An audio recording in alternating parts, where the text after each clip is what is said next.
Joe of the Chalet School, Chapter 17. The New Term. Well, we had a most glorious time and the splendidest Christmas I've ever known.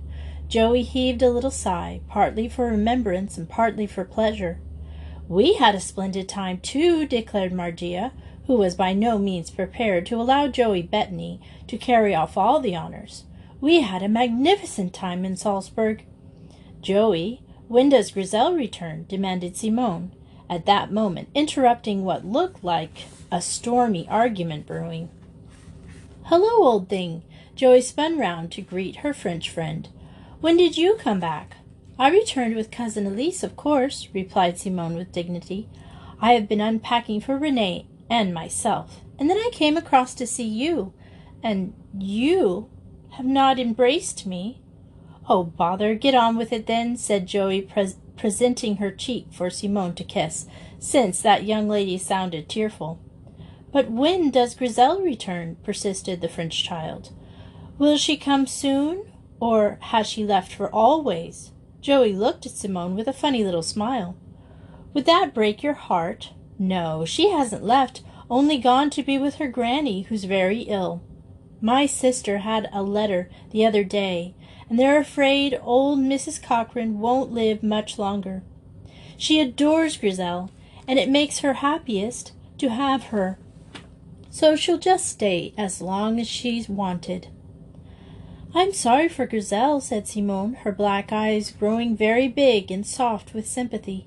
She loves her grandmother, and it must be hard to lose those one loves. Are there any new girls, Joey? Asked Margia, by way of changing the subject.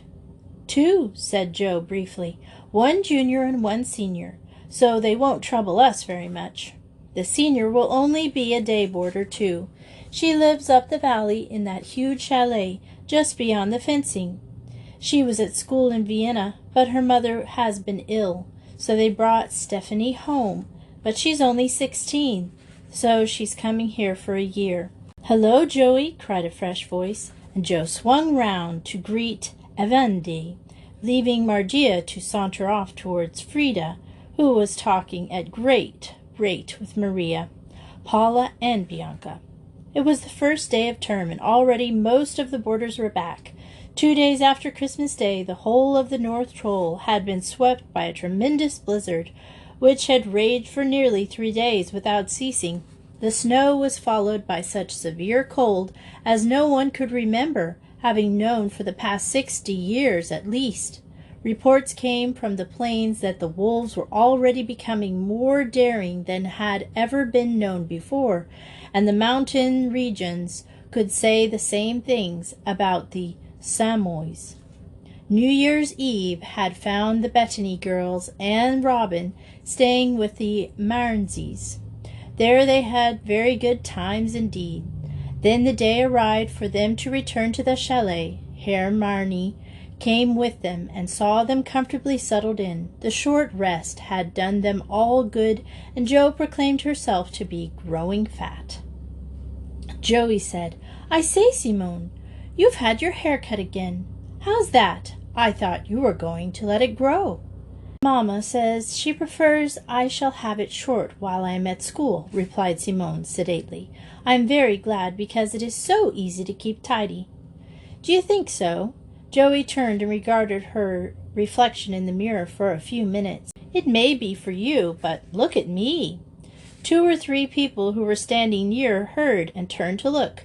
They all shouted with laughter as they did so, for a bigger contrast than Simone's neat little black head like a well-polished boot-button and Joey's tousled gollywog locks could not be imagined. It certainly isn't tidy for you, Joey, chuckled Juliet. As for Simone, I couldn't imagine her hair ever looking like yours. There's absolutely no comparison. Oh, it is tidy on occasion, returned Jo casually. I should think it was on occasion. Pity it isn't that oftener. Oh, well, we can't all have the same virtue. No, said Gisela, who had overheard the last part of this conversation. But neatness is a virtue that one may acquire. Therefore, my Jo, go upstairs and brush your hair, for the bell for coffee will ring very soon, and it is not polite to Madame that you should appear looking like that." "Oh, bother," grumbled Joe. "You Austrians do insist on your 2 pence halfpenny worth of manners. My sister wouldn't mind the first day." "No, but I do. Come, Joey, make haste, or you will be late." Gisela spoke firmly, and Joe knew better than to disobey her. So she vanished upstairs, grumbling loudly all the time at the bother of having to do her hair. Margia accompanied her. Joey laid down her brush and regarded her head with approval. "It's heaps better now, but goodness knows how long it will stay that way. There's the bell. Come on." They fled downstairs, Jo with her hands clasped over her head so that she might arrive in the Spielsaal reasonably tidy. Unfortunately, she forgot the narrowness of the staircase and banged her funny bone, which drew a low howl from her. "What on earth's the matter?" demanded Margia, stopping short. "Banged my elbow," was the brief reply. Margia turned back. "You poor old thing. It's a simply sickening thing to do, isn't it? Almost as bad as biting your tongue." Jo got up from the stair on which she had been sitting. "Come on, we'll be late, and Gisela is sure to say it's rude to Madame." Margia wisely held her tongue, and they reached the big dining room in silence. By this time everyone had come except Grizel, whose absence seemed to make a huge gap.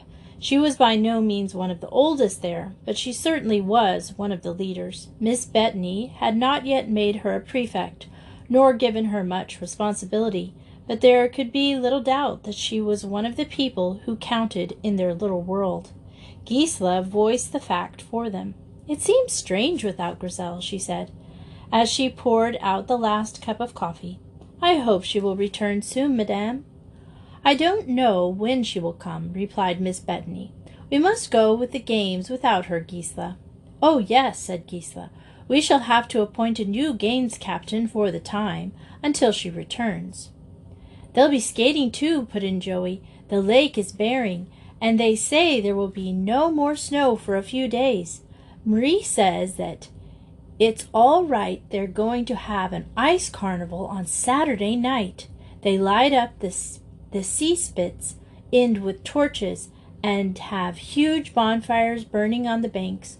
One of the Ziggan bands comes up and plays, and there's dancing and feasting and heaps of fun. People come from all around to see it, for the plains and up the valley. Doesn't it sound thrilling?" "Yes," replied her sister, "it certainly does. Mademoiselle, you have no coffee. Joey, fetch Mademoiselle some more, and Miss Maynard hasn't any cake. Margia, bring the cake, dear." The two did as they were told, but Joey's face wore a mutinous expression, which deepened as Madge quietly turned the conversation on to some other subject. Later on in the evening she had to go to the study with some books. Madge was alone, writing letters at her desk. "Madge," she said. Miss Bettany looked up. "Well, Joey, what is it?" Jo dropped down beside her. "Madge, be a Jim and say we can go to the carnival," she coaxed. "I want to see it ever so much." Madge laid down her pen and leant back on her chair. "Joey, I can't say anything definite till I know more about it. I don't intend for one instant to allow any of you actually to join in. There will be far too many strangers there, and I am sure it will be noisy and rough. But I will go over and see Herr Braun tomorrow and ask him if it will be all right for you to go to the sea spits and look on. If he says that it will, then you shall go for an hour. All the seniors and middles shall at least. But if he says not, then I'm afraid you'll have to content yourself with looking on here." "Oh, Madge," Joey's voice was full of disappointment. "Nothing could happen to us. Why should it? And I do so want to see it." "I'm sorry, Jo. I'll let you go if it's possible, but I can't promise. If such crowds of people come, perhaps they'll want the whole lake," suggested Joey hopefully. "Then you'll be able to see from the dormitory windows," replied her sister. "Now, I'm busy, and you must run away. Will you find the other mistresses and ask them to come and see me in half an hour's time? Gisela and Juliet can go over to La Petite Chalet and take charge there." Joey left the room and devoted the next 10 minutes to delivering her messages. Then she turned back into her little classroom, where her own clan were roasting chestnuts. "Nothing doing," she reported gloomily as she flopped down on the floor between Simone and Margia. "At least, if Herr Braun thinks it'll be all right, we may be allowed to go and watch, but if not, then we may not." A chorus of groans rose. "Oh, what a rotten luck! Would Madame agree if we all went and asked her?" "Phew! Of course not." "It's no use fussing," declared Joey, as she accepted the chestnut Frida dropped into her lap. "Once my sister says a thing, she jolly well sticks to it." Finding her chestnut difficult to peel, she put it into her mouth to bite a hole in it. The next moment there was a loud pop, accompanied by yells. The thing had burst in her mouth. "Oh, water, water!" shrieked Joey, whose tongue was badly burnt. "What on earth is the matter?" demanded Juliet from the doorway. She had been passing at that time of the mishap, and hearing the noise, hurried to the rescue, quite convinced that someone was badly hurt. They enlightened her, all talking at once, and she laughed when she understood. Poor old Joey. "No, don't drink cold water.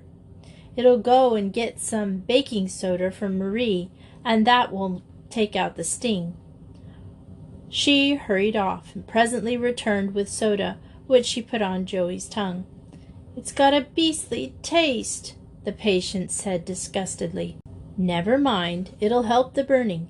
The rest of you clear up the mess of those shells," said Juliet. "It's nearly 8 o'clock, and you can go to bed and leave the room like that, can you?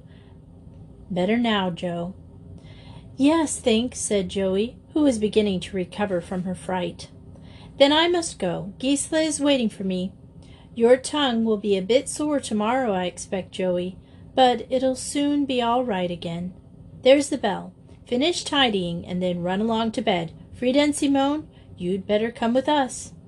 "And I only had that one chestnut," mourned Joey, as Juliet went off, accompanied by the 2 middles who slept at La Petite Chalet.